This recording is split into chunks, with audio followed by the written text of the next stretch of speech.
Donc, je vous salue tout un chacun fraternellement dans le Seigneur Jésus-Christ, parce que c'est énorme ce qu'il veut nous apporter, ce qu'il veut nous faire. C'était mon privilège cette semaine de méditer sur cette parole. Et j'ai prié pour vous et pour moi-même. Et merci Bruno encore et l'équipe de louange. Alors, quelle est l'Église que Dieu veut bénir? Nous avons un Dieu qui veut bénir. Il a béni la création, il a choisi Abraham, il a béni, il a dit que je ferai de vous une source de bénédiction. Et donc, c'est un Dieu qui veut bénir et qui cherche un peuple à bénir. Et donc, gloire à Dieu, il veut vous bénir ce matin. Et donc, on s'invite dans sa présence pour savoir, mais quel est ce peuple en particulier qu'il veut bénir? Et donc, dans ce parcours des églises en Apocalypse, ce sont des églises qui ont été démarrées par l'église d'Éphèse. Et il y en a deux où il n'y avait pas de reproche. Et l'église de Philadelphie, il bénit. Les autres, il bénit, mais aussi il les reprend. Et parfois sèchement, sévèrement.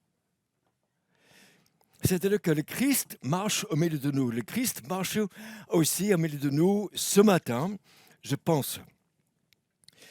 Et l'église de Philadelphie était à côté de Sardes, à 100 km. Et à Sardes, il y avait la plus grande synagogue de l'Ancien Monde.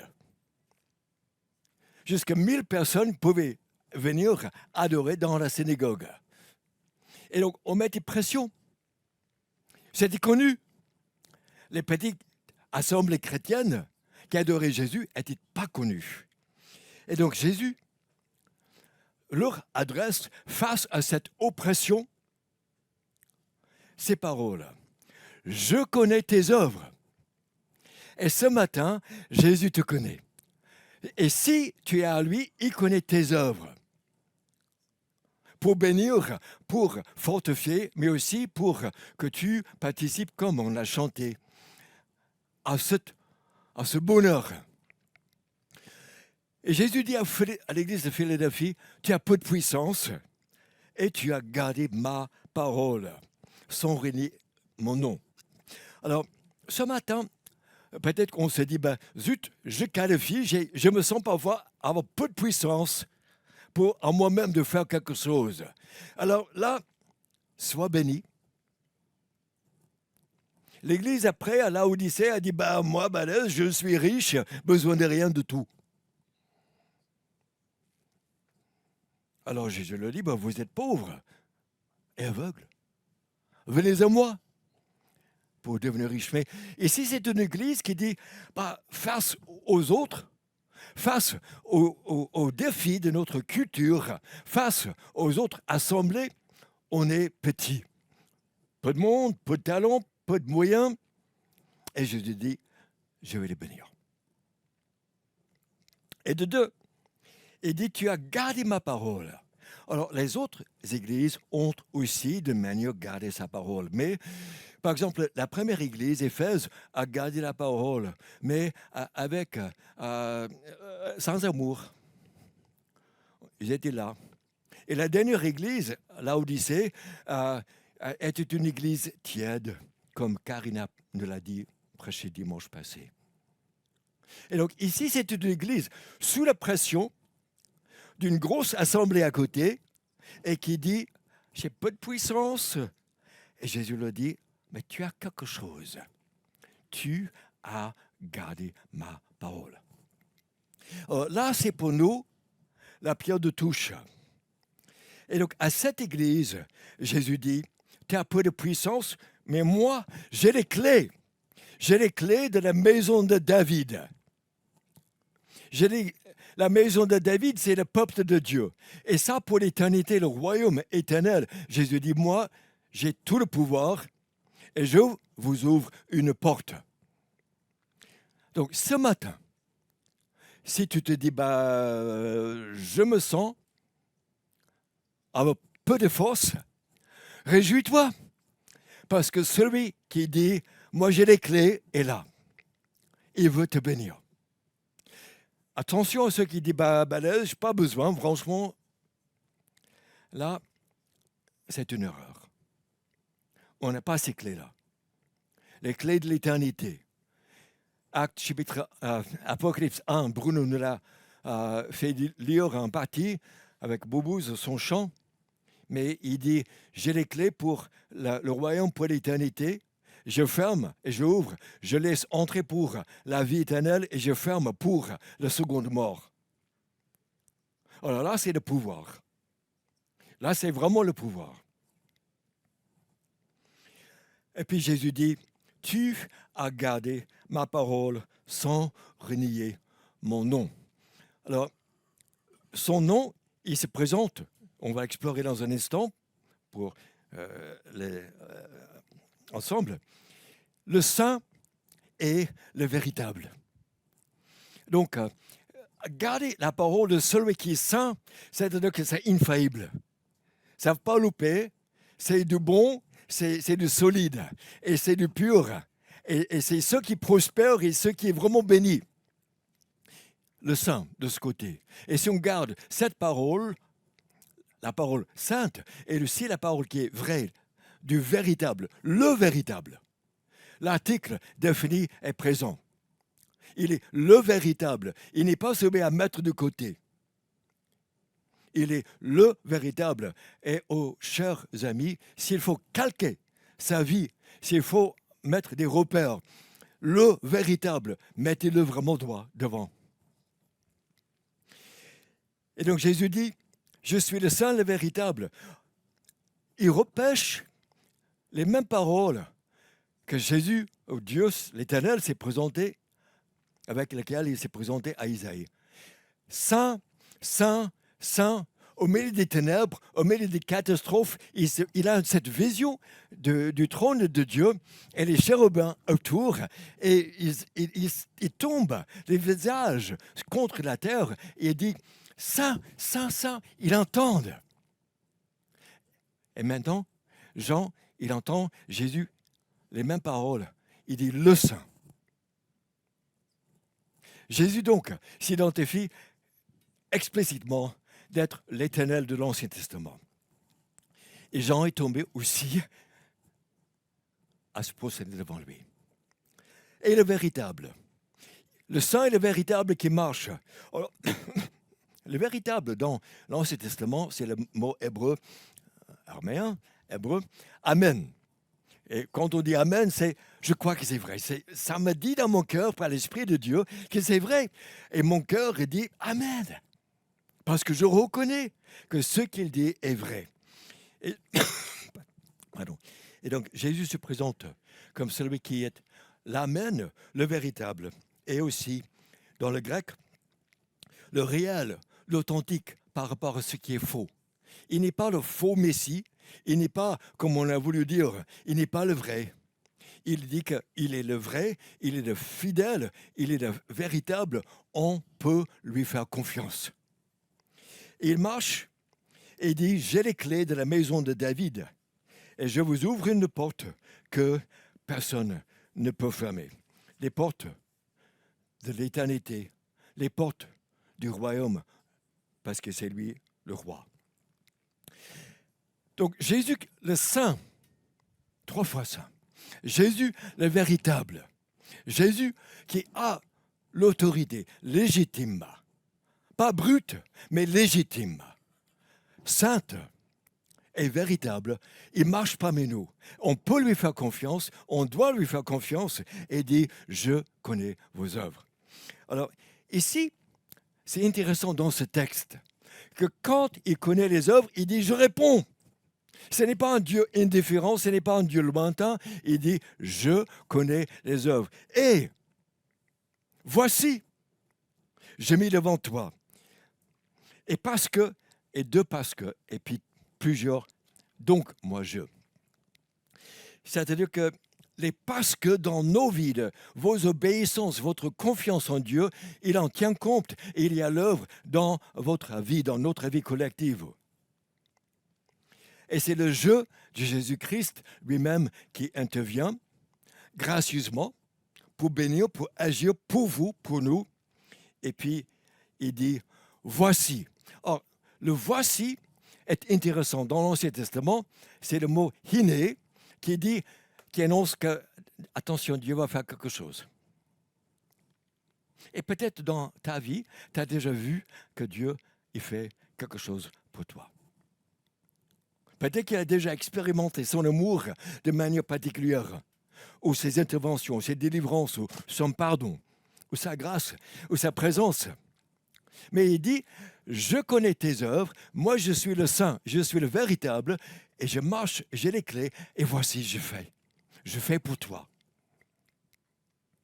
Et réjouissons-nous en celui qui est saint et qui est véritable, faisons-lui confiance parce que lui répond. Il dit, voici, je vais agir, je vais bénir, je vais intervenir pour toi.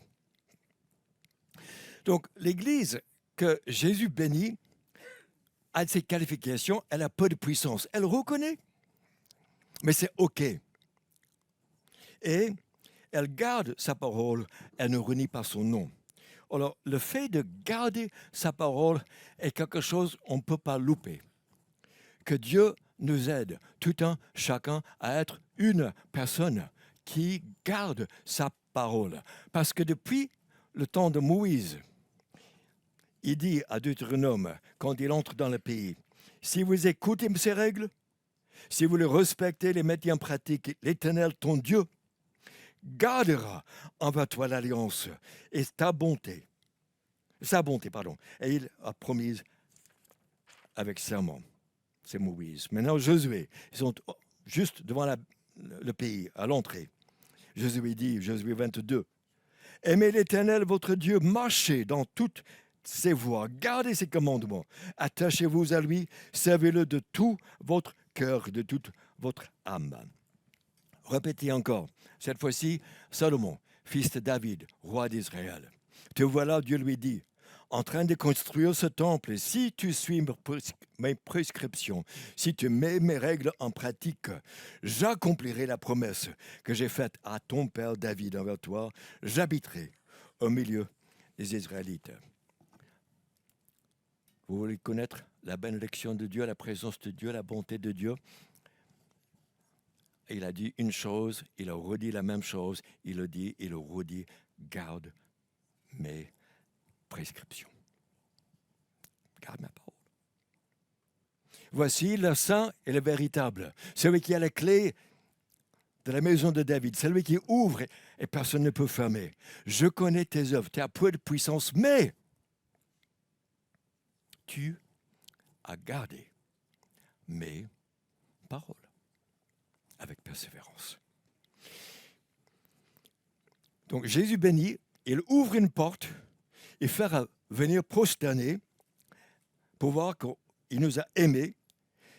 Il nous garde dans le moment de l'épreuve et peut-être qu'on y fait face. Et il en fera un pilier du temple de Dieu. Donc, j'ai mis donner littéralement. C'est une grâce. Une porte ouverte que personne ne peut fermer. Dans le temps grec, il a mis au temps passif, plutôt parfait. C'est-à-dire qu'il a mis, c'est déjà fait, c'est dans le passé et ça va rester. Ça ne change pas. Et deux fois, ce temps parfait. Ici, le passif, c'est Dieu qui le fait. Et je te donne les membres de l'assemblée de Satan, dit-il, Jésus, et je les ferai venir de prosterner et reconnaître que je t'aimais. Peut-être que pour l'instant, tu as fait opposer dans ta foi les gens qui ne voient pas, qui ne veulent pas, qui s'opposent à toi implicitement ou ouvertement. Ne te décourage pas. Jésus dit que je ferai voir que moi je t'ai aimé. Je te le ferai voir.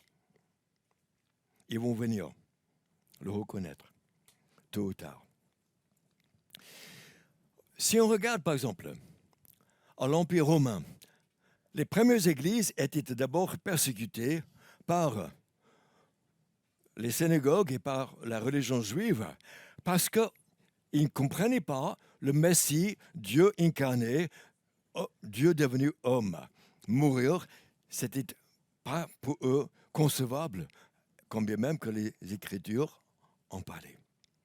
Mais au fur et à mesure, ce n'était pas les Juifs, mais plutôt les Romains qui commençaient à persécuter.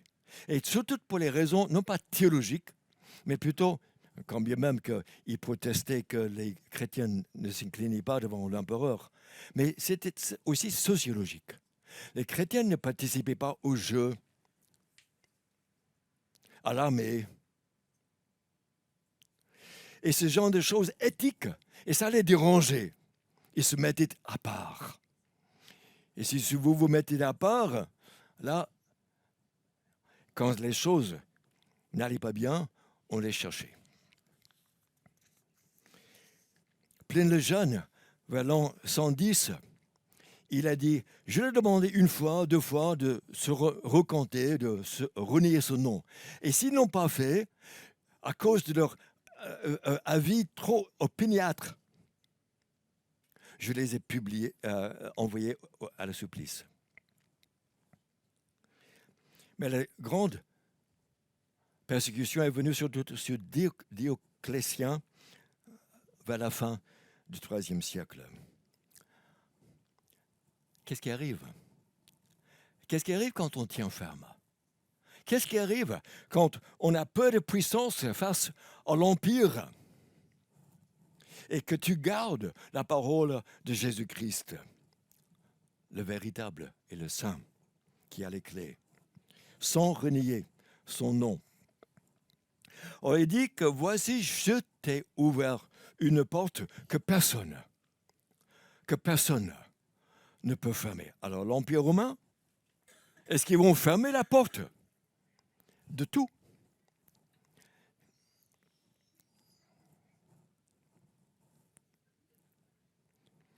Donc, aux premiers apôtres, l'Église était quelque chose comme ça. Bon, en 2 siècles plus tard, merci Andrew, excusez-moi. En 2 siècles plus tard, on a donc, vous voyez l'expansion? Ils n'ont pas renié son nom. Ils ont tenu bon. Ils ont préféré ne pas s'incliner devant la folie des désirs pour opprimer ou pour se livrer aux désirs de la chair, mais plutôt pour adorer le Christ, le véritable et le saint. Et Dieu les a bénis. Il a répandu cette bonne nouvelle partout jusqu'à ce que l'Église est devenue majoritaire.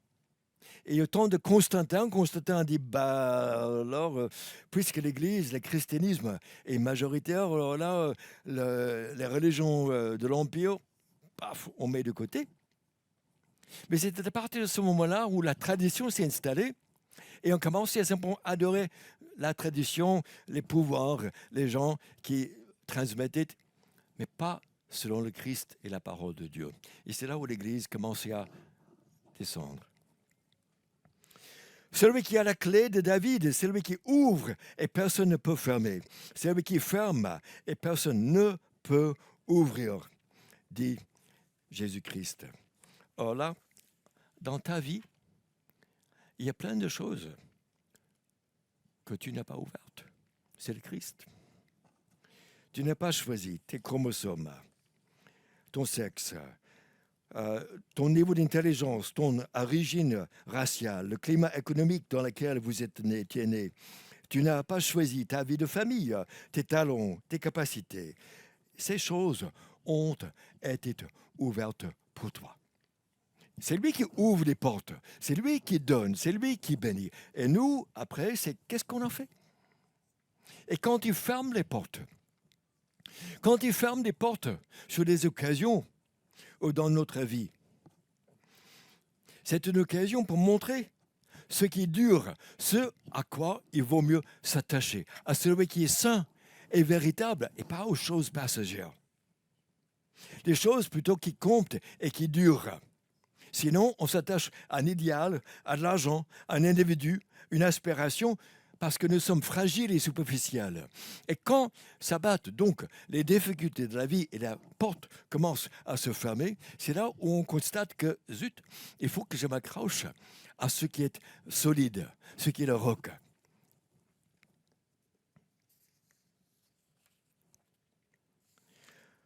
Alors les portes qui se ferment aussi nous montrent qui nous sommes. On ne sait pas notre force pour endurer une course à pied en s'allongeant sur son lit. On ne connaît pas sa patience, son égoïsme et son courage, sans qu'il y ait aussi des épreuves. Et donc, quand Jésus ferme les portes, c'est aussi pour travailler. Et si ta vie est dans la main de celui qui est le véritable et le saint, et qui marche et qui ouvre les portes et que personne ne peut fermer, ces portes-là, il les ferme pour toi et il les ouvre pour toi. Et il te fera donc ainsi connaître comment consoler ceux qui ont aussi des portes fermées. Un artiste chrétien, Makoto Fujimara, dit que 80% d'œuvres d'art sont nées des traumatismes. Littérature, chant, sont nées des expériences, des portes fermées. Et c'est Dieu qui est à l'œuvre dedans. C'est lui qui a les clés. Il ferme. Kin means gold and tsugi means to mend. So you are reconnecting the broken pieces, but doing it in a way that is beautiful, and it's an art form of its own. Kintsugi speaks about conditions of trauma and brokenness, ground zero conditions. Kintsugi is not just fixing, but it's creating into an opportunity of brokenness. And so that is a redemptive journey that leads to new creation. Finding healing, to be able to sow seeds of hope in the midst of conflict. We tend to want to run away from these conflicts and traumas, but it is the very heart of what the arts represents. Christ came not just to fix us, but to restore us, to create something new, which is more valuable than what we began with. Merci. Comment répondons-nous donc aux portes fermées? Jésus nous demande de ne pas nous inquiéter des portes, mais de garder nos cœurs fixés sur lui. Garde ma parole, ne renie pas mon nom. Je ferme et j'ouvre les portes.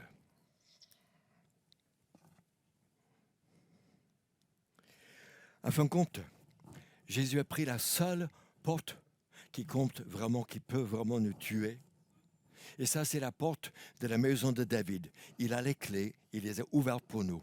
Si ta vie est dans celui qui est le saint et le véritable, là, ta vie ne bougera pas.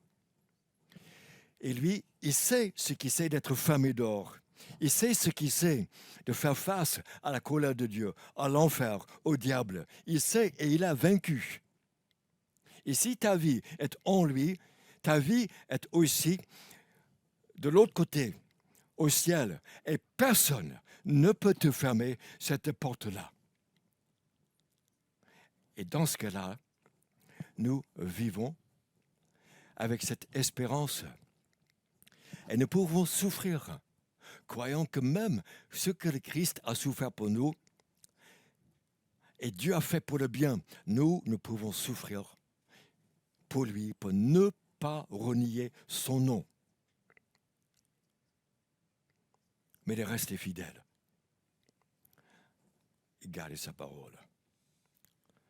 Alors, parce que tu as gardé mon ordre de persévérer, Jésus dit, je te garderai. Quand? Je te garderai aussi à l'heure de l'épreuve qui va venir pour mettre tous à l'épreuve. Et c'est promis. Les prophètes l'ont dit. Amos 5 et Joël 2 et Daniel 12.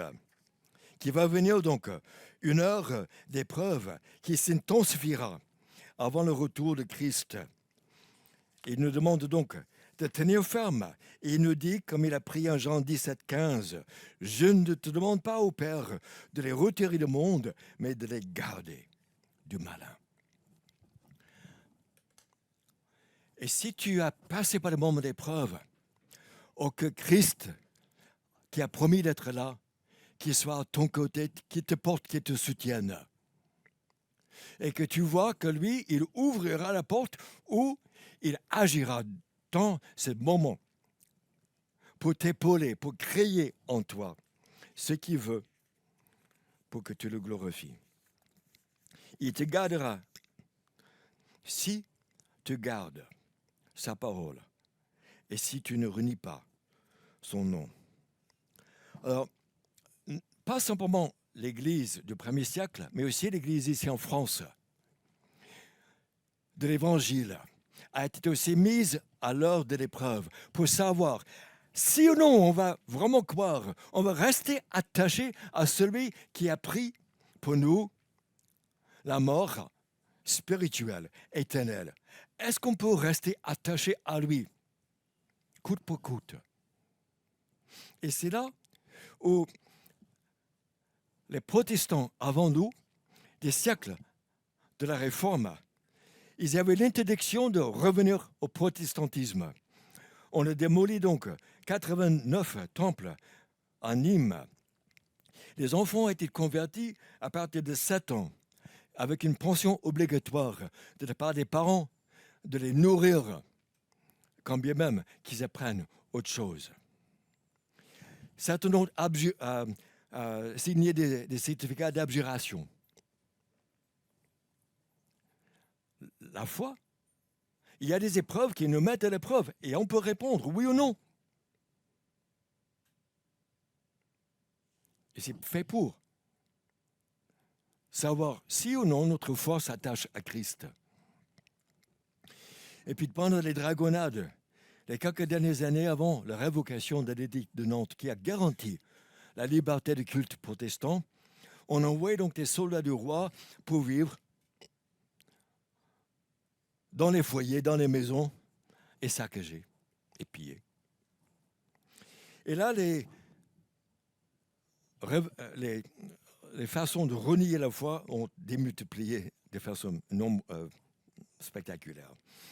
À la révocation de l'édicte de Nantes, où il n'y avait plus de liberté de culte de tout, parce qu'en 1685, il y avait la démolition de tous les temples. Il y avait l'interdiction de toute assemblée. Les pasteurs étaient exilés ou envoyés aux galères. Les écoles protestantes étaient interdites. Les enfants étaient baptisés, élevés ailleurs. Il y avait l'interdiction de quitter le pays. Sinon, on confisque les biens. Et il y avait aussi l'interdiction de relapse. Par exemple, le temple de Charenton, l'autre côté de Paris, à 4 km, c'était le plus près. On ne tolérait pas un temple protestant à Paris à l'époque. Ça contenait 4000 adorateurs. C'était fait par les architectes de Cerceau, qui a fait rien de moins que la grande galerie de Louvre et le Pont Neuf. Et quand, en 1607 et puis en 1623, quand c'était reconstruit après un incendie, c'était l'architecte de Brosse qui a fait des plans pour le palais de Luxembourg ou le Sénat actuel. Alors, un mois ou quelques semaines plus tôt après la révocation de l'édicte de Nantes, on l'a détruit. Et puis on a offert 100 pistolets pour les informations pour arrêter toute assemblée, 30 louis d'or pour les livreurs de ceux qui quittaient le pays, 100 livres en argent pour les prédicants. Et le malheureux 3 ans après, la malheureuse assemblée de la Baumelle-Mialet a été surprise en flagrant délit. C'était le jour après Noël. Ils avaient besoin d'adorer le Christ, né pour comme sauveur du monde. Alors, 47 prisonniers, 2 sont exécutés sur le champ, 16 femmes sont conduites au château, une femme emprisonnée à vie dans la tour de Constance, 9 hommes sont condamnés aux galères et les prédicateurs meurent pendant le transfert, alors que les frais des procès criminels étaient aux familles et les villages autour, Mirelet et 2 autres, ont dû subir à pleine perte de loger une compagnie de soldats. Tu as peu de puissance, qu'est-ce qui arrive? Tu as peu de puissance. Tu as peu de puissance. Mais tu as gardé ma parole. Est-ce qu'on la gardera? Sous quelles conditions est-ce qu'on va garder? Sans renier mon nom. Le saint, 3 fois saint, le véritable.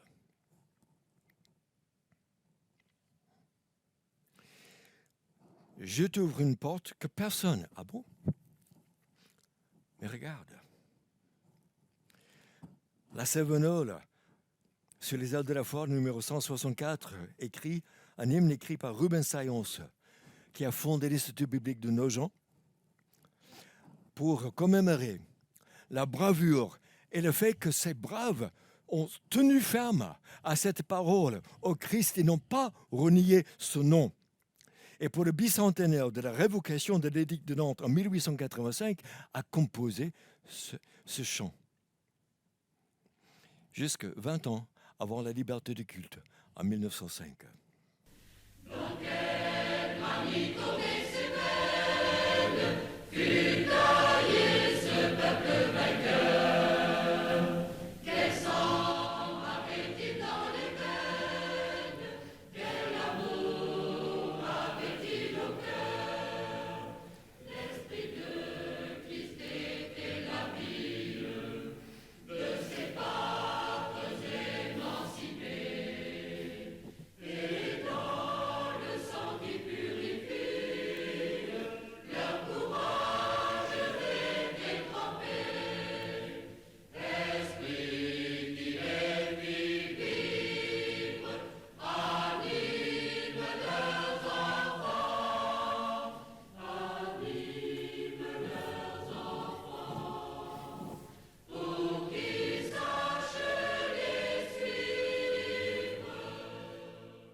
Parce que tu as gardé mon ordre de persévérer, je te garderai. Aussi, à l'heure de l'épreuve, tu es dans l'épreuve, fais confiance à Christ. Il dit que te gardera. Ne renie pas son nom, ni par acte, ni par parole. Gardons, soyons un peuple de sa parole. Il gardera, il dit. Une histoire, 1555, 100 ans avant. 5 étudiants français qui reviennent des études de l'Institut biblique de Lausanne. Donc, ils reviennent afin de nourrir ceux qui se cachent dans les grottes au nom de Christ. Et un certain Pierre, écrivain, un de ces jeunes étudiants, arrêté, condamné donc au bûcher. Après une année de détention, dit le suivant. Certes, j'ai eu de grandes consolations depuis que mon Dieu, notre bon Dieu, m'a appelé à la connaissance de sa sainte parole. Mais la moindre joie et consolation que j'ai eue lors et encore journalement en ma captivité surmonte toutes les consolations, joies et plaisirs que jamais j'ai eus au monde.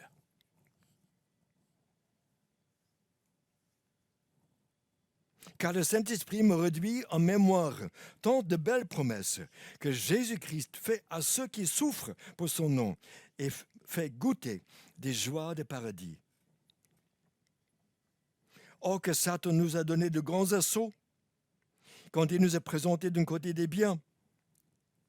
Mais ce bon Dieu nous a tellement assistés. Réjouis-toi, car devant Dieu et ses anges, il t'est fait plus d'honneur que si tu es roi, empereur ou monarque de tout le monde. Tiens ferme, Jésus dit, ce que tu as, afin que personne ne prenne ta couronne. Alors si tu es en marche, si tu as mis ta confiance dans celui qui a été de l'autre côté de la porte et qui a ouvert pour toi la porte que personne ne peut fermer et qui a les clés donc de la vie et de la mort éternelle, de la condamnation ou de son pardon et sa réconciliation, tiens ferme parce que tu as déjà ce qui est le plus précieux, que personne ne prenne ta couronne. Les Jeux de Rio 2016, Christophe Lemaître a pris la troisième place par 3 millièmes d'une seconde. Mais attention, depuis 1968 et 2020, 149 médailles olympiques ont dû être retirées. Parce qu'on est là ce matin ne veut pas dire qu'on est vainqueur. Le vainqueur est celui qui franchit la ligne d'arrivée. Et Jésus dit,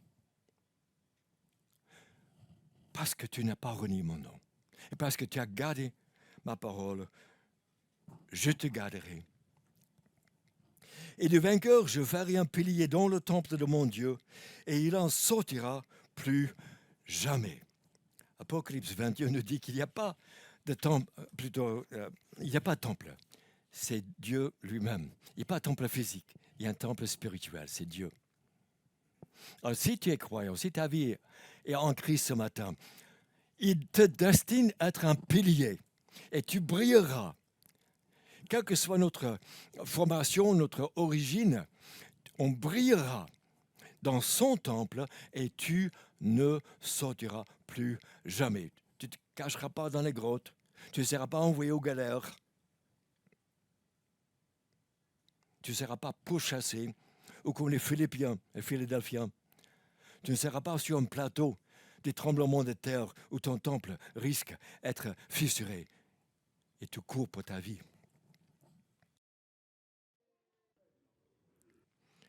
J'écrirai sur lui et dit, le nom de mon Dieu, le nom de la nouvelle Jérusalem, ainsi que mon nom nouveau. Donc, Jésus promet que sur toi, si tu es en lui, si tu fais confiance jusqu'à la fin, parce qu'il parle maintenant de te faire de toi plutôt un pilier dans son temple pour l'éternité. Il créera sur toi son nom. Il a dit à Marie de Magdala, quand il était ressuscité, va dire à mes frères, je vais vers votre Père et mon Père, vers votre Dieu et mon Dieu. On partage le Père et le Dieu de Jésus-Christ. C'est de la proximité. J'écrirai sur toi aussi le nom de la nouvelle Jérusalem. Pardon. Et aussi, la nouvelle Jérusalem, ici, c'est une forme, il y a 2 mots en grec pour nouveau, il y a néos et kainos. Ici, ce n'est pas nous en temps, c'est nous en type. C'est-à-dire que c'est une Jérusalem hors pair. Vous n'avez jamais imaginé. Ce qui serait la ville nouvelle. Et tu es invité. Tu es invité, tu fais partie, tu es déjà citoyenne. Si tu es en Christ, tu as déjà ta carte. Tiens ferme jusqu'à la fin. Et puis finalement, il dit, j'écrirai sur cette personne aussi ce nom d'appartenance. Je suis à Dieu. C'est un beau nom. Et j'écrirai aussi le nom de Jésus-Christ. Mon nouveau nom au chapitre 19, où c'est écrit, il sera écrit sur Jésus-Christ un nouveau nom, un nom nouveau en type. Il n'est plus le serviteur, il n'est plus l'humilié, il n'est plus celui qui est immolé, il n'est plus celui qui enseigne. Il est Seigneur des seigneurs et Roi des rois. Et ces personnes qui connaissent ce nom, juste à ce qu'on soit en face, mais il dit qu'il écrira ce nom sur nous pour pouvoir reconnaître que sur toutes nos portes fermées, sur toutes les portes ouvertes, que c'est lui qui est Seigneur des seigneurs et roi des rois. Jésus le Saint, le véritable, la clé de la maison de David, avec toi, il a le pouvoir, on n'en a pas. Il est le Saint et le véritable, il n'y a pas d'autre. Ne nous trompons pas. Il est celui qui, pour toi, ouvre une porte. Quelles que soient les conditions de ta vie, il les connaît. Il t'ouvre une porte que personne ne peut fermer. Et les portes fermées, il gère pour te bénir, te préparer pour ces portes, pour que tu passes. Et je ferai venir prosterner ceux qui s'opposent. Et tu verras, ils verront que je t'aime. Et puis, je te garde, qu'ils soient avec toi si tu es dans l'épreuve. Que tu connaisses cette grâce douce et merveilleuse. Et puis, au vainqueur, c'est l'arrivée, c'est la ligne d'arrivée. J'écrirai le nom de mon Dieu personnel. Il sera avec moi. Je serai son Dieu. Il verra une ville nouvelle, vraiment différente. Et mon nouveau nom. Je viens. Tiens bon. Que personne ne prenne ta couronne. Père éternel, énorme merci pour Jésus-Christ, le Saint. Oh, combien on a besoin, on veut connaître le Saint des saints. Et aussi celui qui est véritable, celui en qui on peut mettre sa confiance parce qu'il est fiable, il est digne, il est le vrai Messie, le vrai Dieu. Les apôtres ont donné leur vie pour nous le transmettre. Et il nous promet qu'il nous gardera.